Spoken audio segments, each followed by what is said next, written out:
If you're looking to buy a home or sell a home in the beautiful mountains of Western North Carolina, there's one form you need to familiarize yourself with day one. That's from the day you start to sell or the day you start shopping for a home in the mountains.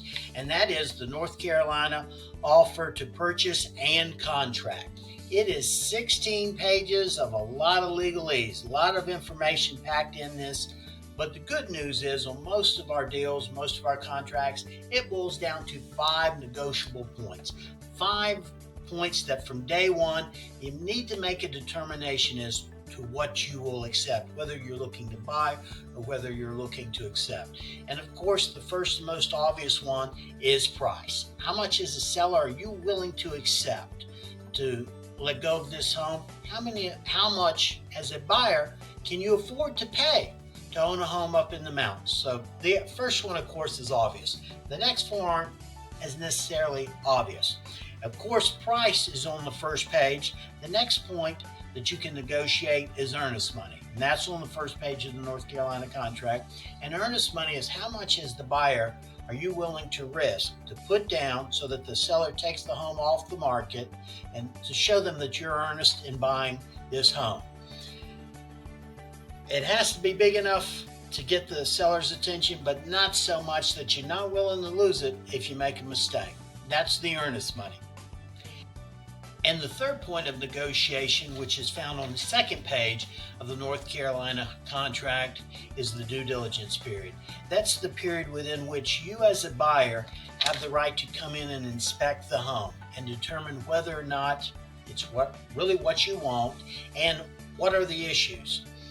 The due diligence period is when you normally do your home inspection, your termite inspection, septic inspection, radon inspection, survey, whatever inspection you feel is necessary.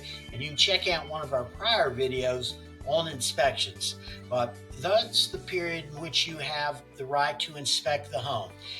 After the inspections, you may find that there's some issues that you want the seller to repair, or maybe you're willing to repair at a reduced price. That's the due diligence period.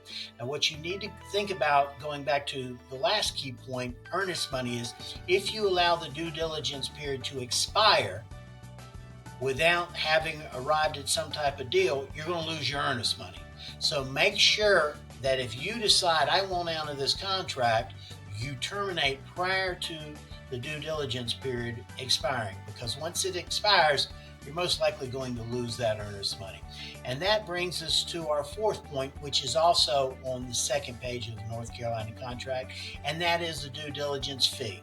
How much are you willing as a buyer to pay to have that period? Now, I can tell you, in our area, oftentimes there's no money put down. You're just happy as a seller to get someone to make an offer on your home, and it's zero. I've seen it as low as zero. I've seen it as high as $20,000. But that is the amount of money you pay to have the right to have that period of inspection. And finally, the fifth and final key negotiable point in the North Carolina contract is the closing date, the settlement date. That is the date, seller, that you need to be out of that home. And I really think this is crucial to sellers. Will you be able to be moved out of that home by whatever date is on that contract? Really, you have two options here. You can either extend the closing or you can start moving out immediately. I'd start moving out, start thinning out your furniture, because if it's a cash deal, in our area, you're probably looking at a closing within 30 days. If it involves a loan, you're probably looking at 45 to 60 days. So either way, my recommendation is, rather than extending it and something happening and the buyer backing out, you go ahead and start moving out so you know in your heart that you can get out in 30 to 60 days. These are the 5 negotiable points in the North Carolina contract: price, earnest money, due diligence period, due diligence fee, and settlement closing date. If you're looking to buy or sell in the North Carolina mountains, these are the points you need to consider from day one. My name's Rick Andrews. I'm with Century 21 Black Bear Realty. Appreciate you watching.